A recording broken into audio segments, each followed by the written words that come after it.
ಸಾಕಷ್ಟು ವಿಷಯಗಳನ್ನು ವಾಸ್ತವಿಕಗಳು ಮತ್ತು ನಮ್ಮ ಈ ಅಂತರಾಜ್ಞಿ ಪುಸ್ತಕವನ್ನು ಬರೆದಂಥ ಮಂಜುನಾಥ್ ಜನಗೊಂಡವರು ಭಾಳಷ್ಟು ವಿಷಯವನ್ನು ಮಾತನಾಡಿದ್ದಾರೆ. ಇವತ್ತು ಮಾತನಾಡುವಾಗ ಮಧ್ಯದಾಗಿ ಪ್ರಸ್ತಾವನೆ ಮಾಡಿದ್ದು ಸಮಯ ಪ್ರಜ್ಞೆ ಅನ್ನುವಂಥದ್ದು. ಸಮಯ ಪ್ರಜ್ಞೆ ಬಗ್ಗೆ ನಾನು ಕೂಡ ಒಂದು ನನಗೆ ವಿಜಯಕುಮಾರ್ ಅವರು ಹೇಳುವಾಗ ಕೇಳಿ ಎಷ್ಟೊತ್ತಿಗೆ ಪ್ರಾರಂಭ ಆಗ್ತದೆ. ಯಾಕಂದರೆ ಗೊತ್ತದೆ, ಸಂಕೇಶ್ವರ ಗೊತ್ತಿರಬೇಕು, ನನಗೂ ಗೊತ್ತ. ನಾವು ಹೋಗಿ 2 ತಾಸು ಕೂತಿರ್ತೀವಿ, ಬಂದಿರಲ್ಲ. ಒಮ್ಮೆ ಅವ್ರು ಕೂತಿರ್ತಾರೆ, ನಾವು ಹೋಗಿರಂಗಿಲ್ಲ. ಇದು ಯಾವಾಗಲೂ ವೇರಿಯೇಷನ್ ಹಾಕೋತಿರ್ತಾರೆ. ಇಲ್ಲ ಕರೆಕ್ಟ್ 5 ಗಂಟೆಗೆ ಪ್ರಾರಂಭ ಮಾಡ್ತಿದ್ವಿ, ಯಾರು ಬರಲಿ ಬಿಡ್ಲಿಕ್ಕೆ ಹೇಳಿದ್ರು. ಅದ್ರ ಪ್ರಕಾರ ಮಾಡಿದ್ದಾರೆ. ಅದಕ್ಕೆ ನಾನು ಅಭಿನಂದನೆಗಳನ್ನು ಹೇಳಿಕ್ಕೆ ಬಯಸ್ತೇನೆ. ಯಾಕಂದ್ರೆ ಹೇಳೋದೊಂದು ಮಾಡೋದೊಂದು ಅವಷ್ಟು ಕಡೆ ನಡೀತಾ ಇರ್ತದೆ. ಆದರೆ ಆ ರೀತಿ ಏನೋ ಫೌಂಡೇಶನ್ ಮಾಡಿಲ್ಲ. ಅವ್ರು ಏನು ಹೇಳಿದ್ರು ನನಗೆ ಆ ರೀತಿ ಕಾರ್ಯಕ್ರಮ ಪ್ರಾರಂಭ ಮಾಡಿದ್ದಾರೆ. ಜೊತೆಯೇ ಇನ್ನೂ ಹಲವಾರು ಅವರು ಮಾಡಿದಂಥ ವಿಷಯಗಳ ಬಗ್ಗೆ, ಬ್ಲಡ್ ರಕ್ತದಾನ ಇರ್ಬೋದು, ಕೋವಿಡ್ ಸಂದರ್ಭದಲ್ಲಿ ಪ್ರಾಣಿಗಳಿಗೆ ಆಹಾರ ಒದಗಿಸುವಂಥದ್ದು, ಈ ರೀತಿ ಹಲವಾರು ಸಾಮಾಜಿಕ ಕಾರ್ಯವನ್ನು ಮಾಡಿದಂಥ ತಮ್ಮ 10 ವರ್ಷದ ಸಾಧನೆ ಬಗ್ಗೆ ಅವರೆಲ್ಲ ವಿಷಯಗಳನ್ನು ಮಾತನಾಡಿ.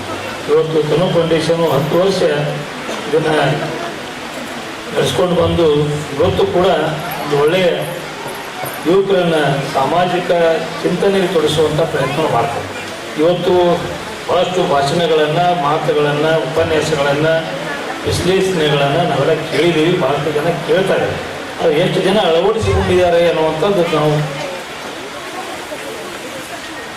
ಹೇಳಕ್ಕಾಗ್ಬೇಕಾಗ್ತದೆ. ಯಾಕಂದರೆ ಭಾಳಷ್ಟು ಇವತ್ತು ನಮ್ಮ ನಾಡಿನಲ್ಲಿ ಹೆಸರಾಂತ ಜಗತ್ಪ್ರಸಿದ್ಧ ಅಂತಾರಾಷ್ಟ್ರೀಯ ಮಟ್ಟದಲ್ಲಿ ಆಗಿರುವಂಥ ವ್ಯಕ್ತಿಗಳನ್ನು ನಮ್ಮ ಬಿಜಾಪುರ ಜಿಲ್ಲೆ ಕಂಡಿದ್ದೀವಿ. ನಾವು ಪರಮ ಪೂಜ್ಯ ಸಿದ್ದೇಶ್ವರ ಸ್ವಾಮೀಜಿ 12ನೇ ಶತಮಾನದಲ್ಲಿ ಬಸವಣ್ಣವರನ್ನು, ಪ್ರಭು ಹೊಳಕಟ್ಟಿಯವರನ್ನು, ಹಲವಾರು ಸಂತರ ಮಹಾಂತರನ್ನು ಕೂಡ ನಮ್ಮ ಜಿಲ್ಲೆ ಕಂಡಿದೆ. ಇಂಥ ಒಂದು ಜಿಲ್ಲೆಯಲ್ಲಿ ಕೂಡ ಒಂದು ಇನ್ನೂ ಬಹಳಷ್ಟು ಬದಲಾವಣೆಗಳು ತರಬೇಕು, ಸಮಾಜದಲ್ಲಿ ಇನ್ನೂ ಹಲವಾರು ತೊಂದರೆಗಳನ್ನು ನೀಗಿಸಬೇಕು, ಅಂದ್ಕೊಂಡಂಗಳನ್ನು ತಿದ್ದಬೇಕು ಅನ್ನುವಂಥ ಪ್ರಯತ್ನ ನಿರಂತರವಾಗಿ ನಡೀತಾ ಇದೆ. ಯಾಕಂದರೆ ಅದನ್ನೆಲ್ಲ ಇವಕ್ಕೆಲ್ಲ ಹುಟ್ಟಿದಂಥ ನಾಡಿನಲ್ಲಿ ನಾವೆಲ್ಲ ಇದ್ದೀವಿ ಅಂದರೆ ನಮ್ಮಲ್ಲಿ ಯಾವುದೇ ರೀತಿ ಇಲ್ಲಿವರೆಗೆ ಕೂಡ ಕೊರತೆಗಳು ಸಮಾಜದಲ್ಲಿ ಎದ್ದು ಕಾಣಬಾರ್ದಾಗಿತ್ತು. ಆದರೂ ಕೂಡ ಇನ್ನೂ ಹಲವಾರು ತೊಂದರೆಗಳನ್ನು, ನ್ಯೂನತೆಗಳನ್ನು ನಾವು ಕಾಣ್ತಾ ಇರ್ತೀವಿ. ಇವತ್ತು ಅಂಥ ಒಂದು ಸಂದರ್ಭದಲ್ಲಿ ಈ ರೀತಿ ಒಂದು ಸಂಸ್ಥೆಯನ್ನು ಹುಟ್ಟಾಕಿ ಸಂಸ್ಥೆಯನ್ನು ನಡೆಸ್ಕೊಂಡು ಬರುವಂಥದ್ದು ಬಹಳ ಕಷ್ಟದ ಕೆಲಸ ಅನ್ನುವಂಥದ್ದು ಈಗಾಗಲೇ ಮಂಜುನಾಥರು ಹಾಗೂ ವಾಸ್ತವಿಕ ವಿಷಯಗಳನ್ನು ಮಾತನಾಡೋಕೆ ಹೇಳಿದ್ರು. ಅದು ಸತ್ಯನೇ. ಯಾಕಂದರೆ ಸಂಸ್ಥೆಗಳನ್ನು ನಮಗೆ ಗೊತ್ತಿರಲಿಲ್ಲ ಈ ರೀತಿ ಒಂದು ಸಂಸ್ಥೆ ಹುಟ್ಟಿ ಹಾಕಿ ಕಾರ್ಯವನ್ನು ಮಾಡ್ತಾರೆ. ಭಾಳ ಹಿಂದೆ ಅವಾಗ NGO ಅಂದರೆ ಒಂದು ಬೇರೆ ಥರ ನೋಡ್ತಿದ್ದೆ ನಾನು. ಅಗ್ರಿಕಲ್ಚರ್ ಬಂದ NGO ಅಂದರೆ ಯಾವುದಾದ್ರು ಸ್ಕೀಮ್ ತರೋದು, ಅದನ್ನು ಉಪಯೋಗ ಮಾಡ್ಕೊಳ್ಳೋದು, ಬಿಟ್ಕೊಡೋದು, ಪತ್ರಿಕೆಯಲ್ಲಿ, ಕಾಗದದಲ್ಲಿ, ಪುಸ್ತಕದಲ್ಲಿ ಸೀಮಿತ ಆಗ್ತಿದ್ದು ಅನ್ನೋದು. ಆ ರೀತಿ ಮಾಡಿದೇ ನಮ್ಮ ವಿಜು ಕಾಳಶೆಟ್ಟಿಯವರು ಭಾಳಷ್ಟು ಪ್ರಯತ್ನವನ್ನು ಮಾಡ್ತಾರೆ. ಇವತ್ತು ಹಿಂದೆ ಒಂದು ಸಲ ನಾನು ಹೇಳಿದ್ದೆ, ನಿನ್ನಲ್ಲಿ ಭಾಳಷ್ಟು ಟ್ಯಾಲೆಂಟ್ ಅದು ವಿಜು, ಭಾಳ ಕಷ್ಟದಿಂದ ನಿನಗೆ ಸಕ್ಸಸ್ ಸಿಗ್ತದೆ ನಾನು ಮಾತು ಹೇಳಿದ್ದೆ. ಅವಾಗಿನಿಂದ ಅವ್ರಿಗೆ ಪ್ರಯತ್ನದಲ್ಲಿ ಇದಾನ. ಯಾಕಂದರೆ ಯಾರಲ್ಲಿ ಒಂದು ಇದು ಇರುತ್ತೆ, ಶಕ್ತಿ ಇರ್ತದೆ, ಅವನಿಗೆ ಬೆನ್ನೆಲುಬಾಗಿ ನಿಲ್ಲಬೇಕಾಗ್ತದೆ. ಭಾಳಷ್ಟು ಜನ ಈಗಿನ ಏನು ಪ್ರಚಲಿತ ಏನು ಒಂದು ಚಾಲ್ತಿಯಲ್ಲಿರ್ತದೆ ಅದಕ್ಕೆ ಹೆಚ್ಚು ಬೆಲೆ ಕೊಡುವಂಥದ್ದು ಸ್ವಾಭಾವಿಕವಾದಂಥ ಸಂಗತಿ. ಅಂಥದ್ರಲ್ಲಿ ವಿಜು ಕಾಳಶೆಟ್ಟಿ ಅಂತ ಹಲವಾರು ಯುವಕರು ಅವರಲ್ಲಿ ಒಂದು ಏನೋ ಒಂದು ಸಮಾಜಕ್ಕಾಗಿ, ಬದಲಾವಣೆಗಾಗಿ, ಕನ್ನಡ ನಾಡಿಗಾಗಿ, ಕನ್ನಡ ಭಾಷೆಗಾಗಿ ಮಾಡಬೇಕು ಅನ್ನುವಂಥದ್ದೇನು ಅವ್ರ ಹಂಬಲ ಇರ್ತಲ್ಲ, ಅದಕ್ಕೂ ಕೂಡ ನಾವೆಲ್ಲ ಕೂಡ ಬೆಂಬಲಿಸಿದ್ರೆ ಮಾತ್ರ ಈ ರೀತಿ ಸಂಸ್ಥೆಗಳು ಇನ್ನೂ ಉತ್ತಮವಾಗಿ ಕೆಲಸ ಮಾಡಲಿಕ್ಕೆ ಸಾಧ್ಯ ಇದೆ ಅನ್ನುವಂಥ ಮಾತನ್ನು ಈ ಸಂದರ್ಭದಲ್ಲಿ ಹೇಳಿ, ಇವತ್ತು ಯುವಕರು ಜಾಗೃತರಾಗಬೇಕು, ರೈತರಿಗೆ ಗೌರವ ಸಿಗಬೇಕು, ರೈತರ ಬೆಲೆಗೆ ಬೆಂಬಲ ಸಿಗಬೇಕು, ಸೈನಿಕರ ಒಂದು ಗೌರವ ಒಂದು ಹೆಚ್ಚಿಸಿ ಅವರಿಗೆ ಆತ್ಮಧೈರ್ಯ ತುಂಬುವಂಥ ಕೆಲಸ ಮಾಡಬೇಕು ಅನ್ನುವಂಥದ್ದು ಕೂಡ ಇವತ್ತಿನ ಒಂದು ಜನರಲ್ಲಿ ಸ್ವಲ್ಪ ಆಗಿ ಬರ್ತಾ ಇದೆ. ಇಲ್ಲ ನನಗೆಲ್ಲ ಭಾಳಷ್ಟು ಬೆಳೀತಾ ಇದೆ. ಇವತ್ತು ಅಂಥ ಸಂದರ್ಭದಲ್ಲಿ ನಾವು ಇಷ್ಟೆಲ್ಲ ಮುಂದುವರೆದೀವಿ, ಕಂಪ್ಯೂಟರ್ಗಳಲ್ಲಿದ್ದೀವಿ, ಅದರಲ್ಲಿದ್ದೀವಿ, ಇದರಲ್ಲಿದ್ದೀವಿ ಅನ್ನುವಂಥ ಸಂದರ್ಭದಲ್ಲಿ ಕೂಡ ಭಾಳಷ್ಟು ಇವತ್ತು ಡಾಕ್ಟರ್ಸ್ಗಳು ನಮ್ಮ ವೇದಿಕೆ ಮೇಲೆ ಇದ್ದಾರೆ. ಎಷ್ಟು ಜನ ಇವತ್ತು ನಾವು ಎಷ್ಟು ಮುಂದೆ ಹೋಗಿದ್ದೀವಿ ಅಂದರೂ ಕೂಡ ಎಷ್ಟೋ ದೊಡ್ಡ ದೊಡ್ಡ ಅಧಿಕಾರಿಗಳು IAS IPS ಲೆವೆಲ್ದವರು ಕೂಡ ಸೊಸೈಡ್ ಮಾಡ್ಕೊಳ್ಳುವಂಥ ಪ್ರಸಂಗಗಳನ್ನು ನಾವು ಪತ್ರಿಕೆಯಲ್ಲಿ ನೋಡ್ತಾ ಇದ್ದೀವಿ. ಅವ್ರ ಮನಸ್ಸಿಗೆ ಖಿನ್ನತೆ.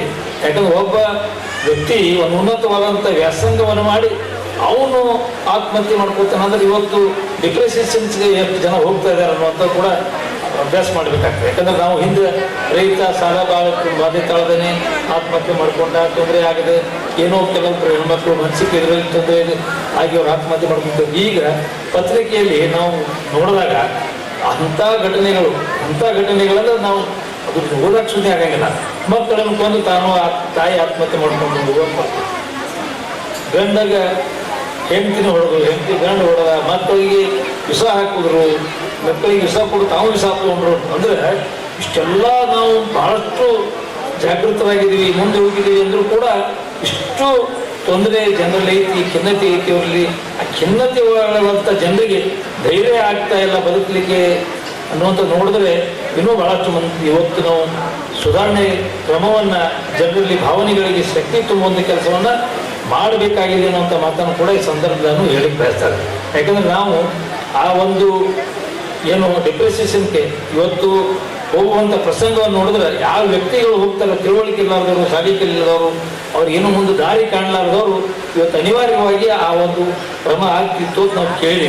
ಆದರೆ ಇವತ್ತು ಒಳ್ಳೊಳ್ಳೆ ಹುದ್ದೆಯಲ್ಲಿದ್ದಂಥವರು, ಶ್ರೀಮಂತರು, ಡಾಕ್ಟ್ರುಗಳು, ಒಳ್ಳೊಳ್ಳೆ ರಾಜಕಾರಣಿಗಳು ಹಿಡ್ಕೊಂಡೆ ಇವತ್ತು ಆ ಖಿನ್ನತೆಗೊಳಗಾಗಿ ಆತ್ಮಹತ್ಯೆ ತಮ್ಮ ಇವತ್ತು ಇದನ್ನು ಮಾಡ್ತಾ ಇರೋದು ನೋಡಿದ್ರೆ ಇವತ್ತು ಇನ್ನೂ ಮಾನಸಿಕವಾಗಿ ನಾವು ಇನ್ನೂ ಶಕ್ತಿಯನ್ನು ತುಂಬುವಂಥ ಕಾರ್ಯ ಈ ಜಗತ್ತಿನಲ್ಲಿ, ಈ ದೇಶದಲ್ಲಿ ನಡಿಬೇಕಾಗಿದೆ ಅನ್ನುವಂಥ ಮಾತನ್ನು ಈ ಸಂದರ್ಭದಲ್ಲಿ ನಾನು ಆಲೋಚನೆಯನ್ನು ಮಾಡ್ತಾ ಇದ್ದೀನಿ. ಅಂಥ ಒಂದು ಸಂದರ್ಭದಲ್ಲಿ ಇವತ್ತು ಬಹಳಷ್ಟು ಇವತ್ತು ನಾವೇನು ಕ್ರಮಗಳದಾವ ನಮ್ಮ ದೇಶದಲ್ಲಿ ಇವತ್ತು ಭಾಳ ಒಳ್ಳೆ ಕಾರ್ಯಗಳು ನಡೀತಾ ಇದೆಯಲ್ಲ ನನಗೆಲ್ಲ. ಮೊನ್ನೆ ನೋಡಿದ್ರೆ ನೀವು ಭಯೋತ್ಪಾದನೆಗೆ ಸಂಬಂಧಪಟ್ಟಂತೆ ಒಳ್ಳೊಳ್ಳೆ ಡಾಕ್ಟರ್ಸ್ಗಳು ಅದರ ಇನ್ವಾಲ್ವ್ಮೆಂಟ್ ಆಗಿದೆ. ಅಂದರೆ ಭಯೋತ್ಪಾದನೆ ಅನ್ನುವಂಥದ್ದು ಬಾರ್ಡರ್ನಲ್ಲಿ ಇಲ್ಲ, ಇಂಡಿಯಾ ಒಳಗಡೆ ಇದೆ ಅನ್ನುವಂಥದ್ದು ನಾವು ಅರ್ಥ ಮಾಡ್ಕೊಬೇಕು. ಇದು ಯಾವ ಶಕ್ತಿ ಕೆಲಸ ಮಾಡ್ತಾರೋ ಯಾರಿಗೆ ತಿಳಿತಾ ಇಲ್ಲ. ಡಾಕ್ಟರ್ಸ್ಗಳನ್ನ ಇವತ್ತು ಭಯೋತ್ಪಾದನೆ ಚಟುವಟಿಕೆಗೆ ತೊಡಗಿಸ್ತಾ ಇದ್ದಾರೆ ಅನ್ನುವಂಥದ್ದು ಒಂದು ಭಯಾನಕವಾದಂಥ ಸತ್ಯವನ್ನು ಇವತ್ತು ನಾವು ನೋಡ್ತಾ ಇದ್ದೀವಿ. ಅಂದರೆ ಎಜುಕೇಟೆಡ್ ಪೀಪಲ್ಸ್ಗೂ ಕೂಡ ಮೈಂಡ್ ಬ್ರೈನ್ ವಾಶ್ ಮಾಡುವಂಥ ಶಕ್ತಿ ಒಂದು ಯಾವ ಐತಿಲ್ಲ ಅನ್ನುವಂಥದ್ದು ನಾವು ಯೋಚನೆ ಮಾಡಬೇಕಾಗ್ತದೆ. ಅಷ್ಟು ಡಾಕ್ಟರ್ಗಳು ವಿದ್ಯಾಭ್ಯಾಸ ಮಾಡೋರಿಗೆ ಇವತ್ತು ಅವರೇ ಆದಂಥ ದೇಶಕ್ಕೆ ಇವತ್ತು ಆತಂಕ ಕೊಡುವಂಥ ಪ್ರಯತ್ನಕ್ಕೆ ಅವ್ರು ದೂಡ್ತಾರಲ್ಲ, ಆ ಶಕ್ತಿ ಯಾವಾಗಿರ್ಬೋದು, ಅದು ಎಷ್ಟು ಬಲಿಷ್ಠವಾಗಿರ್ಬೋದು. ಇಂಜಿನಿಯರ್ಗಳನ್ನ ಡಾಕ್ಟರ್ಗಳು ಯಾರೋ ತಿಳುವಳಿಕೆ ಇಲ್ಲಾರ್ದು ಮುಖ್ಯ ಜನರಿಗೆ ಅವ್ರು ತಿಳುವಳಿಕೆ ಹಾಕಿ ಕೆಲಸ ಮಾಡಕ್ಕೆ ಹಚ್ತಾರೆ ಅಂದ್ರೆ ಅದನ್ನು ಏನೋ ಸ್ವಲ್ಪ ನಾವು ಕೇಳಬಹುದು. ಆದರೆ ಒಳ್ಳೆಯ ಒಂದು ವ್ಯಾಸಂಗ ಮಾಡಿದಂಥ ಡಾಕ್ಟರ್ಸ್ಗಳು, ಇಂಜಿನಿಯರ್ಗಳು, ಕೆಲವೊಂದು ಉನ್ನತವಾದಂಥ ಜಾಬ್ನಲ್ಲಿ ಮಾಡಿದಂಥವ್ರು ಕೂಡ ಇಂಥ ಕಾರ್ಯ ಕೆಲಸ ಹಾಕುವಂಥ ಆ ಶಕ್ತಿ ಇಲ್ಲ, ಅದನ್ನು ನಾವು ಮಟ್ಟ ಹಾಕಬೇಕು ಅನ್ನುವಂಥದ್ದು ಈ ಸಂದರ್ಭದಲ್ಲಿ ಹೇಳಿಕ್ ಬರ್ತದೆ. ಆ ಶಕ್ತಿಯನ್ನು ಹೊಡೆದು ಹಾಕಬೇಕು.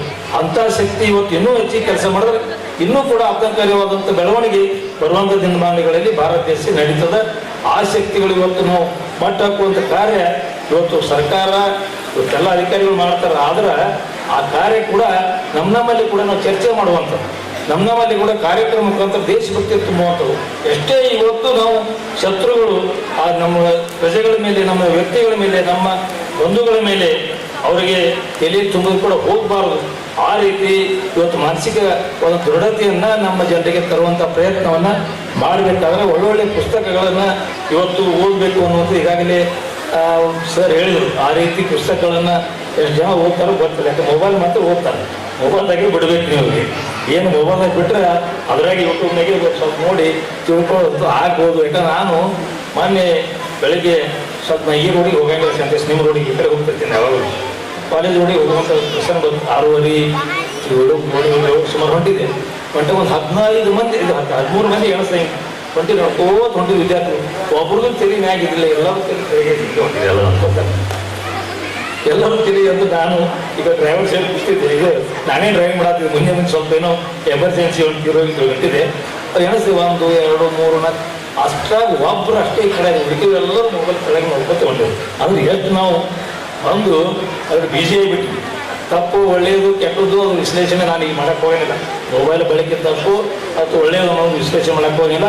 ಒಳ್ಳೆಯದು ಇಲ್ಲ ಅನ್ನೋಂಗಿಲ್ಲ. ಆದರೆ ಕೆಟ್ಟದ ಸಂಗತಿಗಳು, ಕೆಲವೊಂದು ಅಡ್ವರ್ಟೈಸ್ಗಳನ್ನ ನೋಡಿದ್ರೆ ನಮಗೆ ಅದು ನೋಡೋಕೆ ಅಸಹ್ಯ ಅನಿಸ್ಬೇಕು. ಮನೆಗಳಿಗೆ ಹಿಂಗೆ ನೋಡ್ಕೊಂಡು ಕೂತಕ್ಕೆ ಅದು ಬಂತಂದ್ರೆ ಮುಗುಡಿಸ್ಬೇಕಾಗ್ತದೆ. ಅಂಥ ಅಡ್ವರ್ಟೈಸ್ಗಳನ್ನು ಮಾಟ ಮಂತ್ರ ಮಾಡ್ತಾರೆ. ಅದು ಬಂದು ನೀವು ವಶೀಕರಣ ಮಾಡ್ತಾರೆ, ನೀವು ಬಂದು ಪರಿಹಾರ ಕಂಡುಕೊಂಡ್ರಿ ಆದರೆ ಮಾಡ್ತಾರೆ. ಇಂಥದನ್ನ ಸರ್ಕಾರ ಮತ್ತೆ ಬ್ಯಾನ್ ಮಾಡೋದು. ಎಂಥವ್ರು ಗಮನಿಸುವಂಥ ಪ್ರಯತ್ನ ನಾವು ಮಾಡ್ತಿಲ್ಲ. ಎಷ್ಟು ಶ್ರೀಲವಾದಂಥ ಅಡ್ವರ್ಟೈಸ್ಗಳು ಜನರನ್ನು ಹೇಳಲ್ಲ. ಆಗಲೇ ಅಂದ್ರೆ ಅಂಧಕಾರ, ಇದು ಅನ್ನೋದು ಅಂಥವ್ರಿಗೆ ಇವು ಪ್ರಚೋದನೆ ಕೊಡುವಂಥ ಅಡ್ವರ್ಟೈಸ್ಗಳು ಮೊಬೈಲ್ನಲ್ಲಿ ಬರುವಂಥ ದಿನಮಾನಗಳಲ್ಲಿ ನಾವು ಎಷ್ಟು ಸುಧಾರಣೆ ಮಾಡ್ಲಿಕ್ಕೆ ಸಾಧ್ಯ ಅದ, ಎಷ್ಟು ಜನರನ್ನು ನಾವು ತಿಳುವಳಿಕೆ ಹೇಳಲಿಕ್ಕೆ ಸಾಧ್ಯ ಅನ್ನೋ ಅಂತ ಇಂಥ ಕ್ರಮಗಳ ಬಗ್ಗೆ ನಾವು ಜಾಗೃತಿಯನ್ನು ಮೂಡಿಸುವಂಥ ಪ್ರಯತ್ನವನ್ನು ನಾವೆಲ್ಲ ಮಾಡಬೇಕಾಗಿದೆ ಅನ್ನುವಂಥ ಮಾತನ್ನು ಈ ಸಂದರ್ಭ ಹೇಳಿ ಹೆಚ್ಚಿನ ಮಾತನಾಡಿ ಭಾಳಷ್ಟು ಇವತ್ತು ಸಂಖ್ಯೆಯಲ್ಲಿ ಎಲ್ಲ ಸೇರಿದ ಭಾಳ ಸಂತೋಷ ಇದೆ.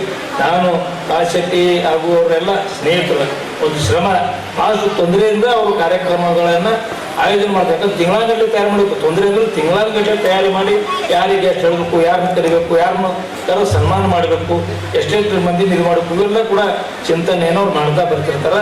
ಎಂಥ ಒಂದು ಪ್ರಸಂಗಗಳನ್ನು ಏನು ತನು ಫೌಂಡೇಶನ್ಗಳು ಈ ರೀತಿ ಕಾರ್ಯಕ್ರಮ ಆಯೋಜನೆ ಮಾಡ್ತಿರ್ತಾರೆ. ಇವತ್ತು ಒಂದು ನಾನು ಮಾತನ್ನು ಹೇಳಿ ಮುಗಿಸ್ತೀನಿ. ದೇಶ ಇವತ್ತು ರೈತರು ಸೈನಿಕರು ಅವ್ರಿಗೆ ಗೌರವ ಸಿಗಬೇಕು, ಅವ್ರಿಗೆ ಇದು ಆಗಬೇಕು ಅನ್ನೋದು ಒಂದನೇದು. ಎರಡನೇದಾಗಿ ಯುವಕರ ಶಾರೀರಿಕ ಕಡೆ ಹೆಚ್ಚು ನೀವು ಗಮನವನ್ನು ವಹಿಸಬೇಕು ಅನ್ನುವಂಥ ಮನವಿಯನ್ನು ಈ ಸಂದರ್ಭದಲ್ಲಿ ಮಾಡಿದ್ದಾರೆ. ಯಾಕಂದ್ರೆ ಶಾರೀರಿಕ ದೃಢತೆ ಯಾರಿಗೆ ಬೇಕಂದ್ರೆ ಪೊಲೀಸರು ಬೇಕು, ಸ್ಪೋರ್ಟ್ಸ್ಮನ್ಗಳು ಬೇಕು, ಸೈನಿಕರು ಬೇಕು, ಉಳಿದವ್ರು ಬೇಕಾಗಿಲ್ಲ ಅನ್ನುವಂಥ ಮನಸ್ಥಿತಿ ಬಂದ್ಬಿಟ್ಟಿರ್ತಾರೆ ಅವ್ರಿಗೆ. ಯಾರಿಗೆ ಅಂದ್ರೆ ಅವರು ರನ್ನಿಂಗ್ ಯಾರು ಮಾಡ್ತಾರ, ಪೊಲೀಸರು ಮಾಡ್ತಾರೆ, ಮಿಲಿಟರಿ ಓವರ್ ಮಾಡ್ತಾರೆ, ರೈತರು ಹೊಂದ ಕೆಲಸ ಮಾಡಕ್ಕೆ ಅವ್ರಿಗೆ ಶಕ್ತಿ ಬೇಕಾಗಿ, ಉಳಿದವ್ರಿಗೆ ಶಕ್ತಿನೇ ಬೇಕಾಗಿಲ್ಲ, ಕೈಕಾಲ ತಾಕತ್ತೆ ಬೇಕಾಗಿಲ್ಲ.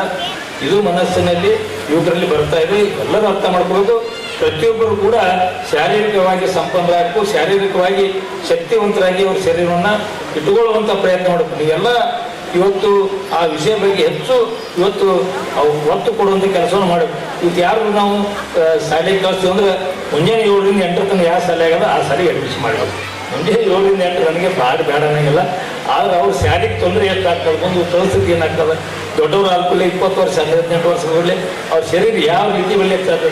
ಒಂದು ಕಡೆ ಡಾಕ್ಟರ್ಸ್ಗಳು ತಪ್ಪಿರ್ಕೋ, ಡಾಕ್ಟರ್ಗಳು ಹೇಳ್ತಾರೆ 8-10 ತಾಸು ನಿದ್ದೆ ಮಾಡಿರ್ತಾರೆ. 8 ತಾಸು ಹುಡುಗರು ಅಭ್ಯಾಸ 15 ತಾಸು ಅಭ್ಯಾಸ ಮಾಡಿ ಮುಂದೆ 8 ತಾಸು ಮಲಗ್ತಾರೋ ಗೊತ್ತಿಲ್ಲ. ಇದನ್ನು ನಾನು ಭಾಳಷ್ಟು ಯೋಚನೆ ಮಾಡಿ, ನಮ್ಮ ಮಕ್ಕಳು ಕೂಡ ಇದ್ದಾರೆ, ದೊಡ್ಡ ದೊಡ್ಡ ಶಾಲೆಗೆ ಸಣ್ಣ ಶಾಲೆಗಳು ಬಿಜಾಪುರದಲ್ಲಿ ಇದ್ದಾರೆ, ಮುರುಗರದಲ್ಲಿ ಇಲ್ಲದಂಗೆಲ್ಲ. ಅಂದರೆ ಶಾರೀರಿಕವಾದಂಥ ಒಂದು ದೌರ್ಬಲ್ಯಕ್ಕೆ ಒಳಗಾದರೆ ಮಾತ್ರ ಈ ಒಂದು ಖಿನ್ನತೆಯನ್ನು ಇವತ್ತು ಅವರಲ್ಲಿ ಅಳವಡಿಸಲಿಕ್ಕೆ ಸಾಧ್ಯ ಅನ್ನುವಂಥದ್ದು ನನ್ನ ಒಂದು ವಿಚಾರ ಅನ್ನುವಂಥ ಮಾತನ್ನು ಈ ಸಂದರ್ಭ ಹೇಳಿ, ಬರುವಂಥ ದಿನಮಾನಗಳಲ್ಲಿ ಎಲ್ಲ ಯುವಕರನ್ನ ಇವತ್ತು ಜಾಗೃತಿ ಮೂಡಿಸಬೇಕು. ಧರ್ಮದ ಬಗ್ಗೆ ಹಾಗೂ ಸಂಸ್ಕೃತಿಯ ಬಗ್ಗೆ, ದೇಶದ ಬಗ್ಗೆ ಅಭಿಮಾನ ಮೂಡಿಸುವಂಥ ಪ್ರಯತ್ನ ತನು ಫೌಂಡೇಶನ್ ಮಾಡಲಿ. ಸಂಪೂರ್ಣವಾಗಿ ನಾವೆಲ್ಲರೂ ಕೂಡ ಬೆನ್ನೆಲುಬಾಗಿ ನಿಲ್ತೀವಿ ಅನ್ನುವಂಥ ಮಾತನ್ನು ಈ ಸಂದರ್ಭದಲ್ಲಿ ಹೇಳಿ, ಇವತ್ತೇನು ನಮ್ಮ ಒಂದು ಎಲ್ಲರ ಒಂದು ಕರ್ತವ್ಯ, ಪ್ರತಿಯೊಬ್ಬರಿಗೂ ಕೂಡ ದೇಶಭಕ್ತಿ ಅನ್ನುವಂಥದ್ದು, ನಮ್ಮ ನಾಡು, ನಮ್ಮ ಭೂಮಿ ಏನು, ನಮ್ಮ ಪರಿಸರ ಕಾಳಜಿ ಅನ್ನುವಂಥದ್ದು ಪ್ರತಿಯೊಬ್ಬರಲ್ಲಿ ಬರುವಾಗಿ ನಾವೆಲ್ಲ ಮಾಡಬೇಕಾಗ್ತದೆ. ಯಾಕಂದ್ರೆ ಭಾಷಣಗಳ ಮುಖಾಂತರ ಎಷ್ಟು ಸುಧಾರಣೆ ಆಗ್ತದೆ ನನಗೆ ಆದ್ರೆ ಪ್ರತಿಯೊಬ್ಬರಲ್ಲಿ ಇದನ್ನ ಒಂದು ಏನು ನಾವು ದುಡ್ಡು ಕೊಟ್ಟು ಖರೀದಿಸಕ್ಕಾಗಲಾರ್ದಂಥ, ರೊಕ್ಕ ಕೊಟ್ಟು ಬಜಾರ ಸಿಗಲಾರ್ದಂಥ ವಸ್ತುಗಳು ಯಾವುವು, ಶಾರೀರಿಕದ ಸಂಪನ್ನ ಗೌರವ, ಇವೆಲ್ಲ ಬಜಾರ ರೊಕ್ಕ ಕೊಟ್ಟು ಸಿಗಂಗಿಲ್ಲ. ಹೋಗಿಸಿಂದ ಒಂದಿಷ್ಟು ನಾನು ಗೌರವ ಕೊಡೋದು ಯಾರು ಕೊಟ್ಟು ಕೊಡೋದು ಯಾರೂ ಕೊಡಂಗಿಲ್ಲ. ಯಾರಾದರೂ ನನ್ನ ಶರೀರ ಕಮ್ಮಿ ಡಾಕ್ಟರ್ಗಳು ಆರಾಮ್ ತಪ್ಪೋರು ಅವ್ರು ಆರಾಮ್ ಮಾಡ್ತಾರೆ, ಇಲ್ಲ ಅನ್ನಂಗಿಲ್ಲ. ಆದ್ರೆ ಅದನ್ನು ಏನಾದರೂ ಅಸಾಧ್ಯವಾದಂಥ ಒಂದು ಅವ್ರಿಗೆ ಇದು ಬಂದರೆ ಅದು ಯಾರಿಂದ ಮಾಡೋಕ್ಕೆ ಸಾಧ್ಯ ಇಲ್ಲ. ಅದು ನಾನು ನಿಮ್ಗೆಲ್ಲರಿಗೂ ಕೂಡ ಯಾವುದು ದುಡ್ಡು ಕೊಟ್ಟು ಖರೀದಿ ಮಾಡೋಕ್ಕಾಗಲ್ಲ, ಯಾರೂ ಇನ್ನೊಬ್ಬರಿಗೆ ಕೇಳಿ ಸಿಗೋಕ್ಕಾಗಂಗಿಲ್ಲ. ಅಂಥದ್ದನ್ನು ಯಾರು ನೀವು ಕಳ್ಕೊಳ್ಳೋಕೆ ಹೋಗ್ಬೇಡ್ರಿ ಅನ್ನುವಂಥ ವಿನಂತಿಯನ್ನು ಈ ಸಂದರ್ಭದಲ್ಲಿ ಮಾಡಿ, ಬರುವಂಥ ದಿನಮಾನಗಳಲ್ಲಿ ಇನ್ನೂ ಒಳ್ಳೊಳ್ಳೆ ಒಂದು ಚಟುವಟಿಕೆಗಳಲ್ಲಿ ಇವತ್ತು ಸಾಕಷ್ಟು ನಮ್ಮ ಬಸವರಾಜ್ ಬೈಚ್ಬಾಳ ಕೂತಾರೆ, ಅವ್ರಿಗೆ ಕೂಡ ಕರಬೇಕು ಅನ್ಸ, ನನ್ನ ಭೂಮಿ ನನ್ನ ಗಿಡ ಅನ್ನುವಂಥ ಒಂದು ಸಂಘಟನೆಯನ್ನು ಮಾಡಿ ಅವ್ರ ಕಾರ್ಯವನ್ನು ಈ ರೀತಿಯ ಸಂಘಟನೆಯನ್ನು ಹುಟ್ಟಬೇಕು. ಈ ರೀತಿ ಸಾಮಾಜಿಕವಾಗಿ ಏನು ಅವಶ್ಯಕತೆ ಇದೆ, ಪರಿಸರಕ್ಕೆ ಏನು ಅವಶ್ಯಕತೆ ಇದೆ, ಆ ರೀತಿಯ ಸಂಘಟನೆಗಳು ಹೆಚ್ಚಿಗೆ ಆಗಬೇಕು ಅನ್ನೋಂಥ ಮಾತನ್ನು ಈ ಸಂದರ್ಭ ಹೇಳಿ, ಹಿಂದಿನ ಸ್ವಾತಂತ್ರ್ಯ ಪೂರ್ವದಲ್ಲಿನೂ ಕೂಡ ಸಂಘಟನೆ ಮುಖಾಂತರನೇ ಸಾಧನೆ ಆಗಿದೆ. ಸಂಘಟನೆ ಮುಖಾಂತರನೇ ಸ್ವಾತಂತ್ರ್ಯ ಸಿಕ್ಕಿದೆ, ಸಂಘಟನೆ ಮುಖಾಂತರನೇ ನಾವೆಲ್ಲವನ್ನ ಗಳಿಸಿದ್ದೀವಿ ಅನ್ನೋಂಥದ್ದು ಈ ಸಂದರ್ಭದಲ್ಲಿ ನಾವೆಲ್ಲ ನೆನಪು ಮಾಡ್ಕೊಳ್ಬೇಕಾಗ್ತದೆ. ಯಾಕಂದ್ರೆ ಇವತ್ತು ಬಾಲಗಂಗಾಧರ ತಿಲಕ್ ಹೇಳ್ಕೊಂಡು ಭಾಳಷ್ಟು ಇವತ್ತು ಹಿರಿಯ ಸ್ವಾತಂತ್ರ್ಯ ಹೋರಾಟಗಳು ಸಂಘಟನೆ ಮುಖಾಂತರ ಮಾಡಿದರು. ನಮ್ಮ ನಾಡಿನಲ್ಲಿ ಬಿಜಾಪುರದಲ್ಲಿ ಇನ್ನ ಹೇಳಿದ್ರು, ಸಿದ್ದೇಶ್ವರ ಸ್ವಾಮೀಜಿಯವರು ಅಂತಾರಾಷ್ಟ್ರೀಯ ಮಟ್ಟದಲ್ಲಿ ಅವ್ರನ್ನ ನಾವೆಲ್ಲ ನೆನಪು ಮಾಡ್ಕೊತೀವಿ, ಜನ ನೆನಪು ಮಾಡ್ಕೋತಾರೆ. ಬಸವಣ್ಣನವರು ಅಂತಾರಾಷ್ಟ್ರೀಯ ಮಟ್ಟದಲ್ಲಿ ನೆನಪು ಮಾಡ್ಕೋತಾರೆ. ಹೋಗುವಟ್ಟಿಯವರು ಮಂತ್ರನಾಥ ಸ್ವಾಮಿಗಳ ಬಗ್ಗೆನೂ ಕೂಡ ಭಾಳಷ್ಟು ಮಂದಿ ಗೊತ್ತಿರಲಿಕ್ಕೆ ಬಿಜಾಪುರ ಅವ್ರು ಮಾಡದೇ ಇರ್ತಾರೆ. ಬಿಜಾಪುರ ಶಿಕ್ಷಣಗಳ ಸಂಸ್ಥೆ ಹುಡ್ತಿರ್ಲಿಲ್ಲ, ಅಂಥವ್ರು ಕೂಡ ಆಗಿ ಹೋಗಿದ್ದಾರೆ. ಇವರೆಲ್ಲ ಹುಟ್ಟಿದಂಥ ನಾಡಿನಲ್ಲಿ ಇನ್ನೂ ನಿಂಗಂತ ಹಿಡಿದಾವ ಅಂದ್ರೆ ಅದು ಒಂದು ಮನಸ್ಸಿಗೆ ಹಾಕೋ ಇದು ಸರಿ ಅನ್ನಿಸ್ತಾ ಇಲ್ಲ. ಮನಸ್ಸಿಗೆ ಸ್ವಲ್ಪ ಇನ್ನೂ ನನಗೆ ಯಾಕೆ ಇಂಥ ಜಿಲ್ಲೆಯಲ್ಲಿ ಇಂಥ ನಾಡಿನಲ್ಲಿ ಕೂಡ ನಾವು ತೊಂದರೆಗಳನ್ನು ನೋಡ್ತೀವಿ. ಜನರಿಗೆ ಮಾನಸಿಕತೆ ತೊಂದರೆಗಳು ನೋಡ್ತೀವಿ ಅಂದರೆ ಇದು ಇನ್ನೂ ನಾವು ಬಹಳಷ್ಟು ಸುಧಾರಣೆ ಆಗಿದೆ ಅನ್ನುವಂಥದ್ದು ಕೂಡ ಈ ಸಂದರ್ಭ ಹೇಳಿ ಬರುವ ದಿನಮಾನಗಳಲ್ಲಿ ಸಂಸ್ಥೆ ಇನ್ನೂ ಸಾಮಾಜಿಕ ಮುಖ್ಯವಾಗಿ ಕೆಲಸವನ್ನು ಮಾಡಲಿ, ಹೋರಾಟಗಳನ್ನು ಮಾಡಲಿ, ಈಗ ಸಂಪೂರ್ಣವಾಗಿ ನಾವೆಲ್ಲ ಕೂಡ ಬೆಂಬಲವಾಗಿ ಇರ್ತೀವಿ ಅನ್ನುವಂಥ ಮಾತನ್ನು ಹೇಳಿ ಇನ್ನೊಂದು ತಮಗೆ ಹೊಂದಿಸಿ 2 ಮಾತಿಗೆ ವಿರಾಮ.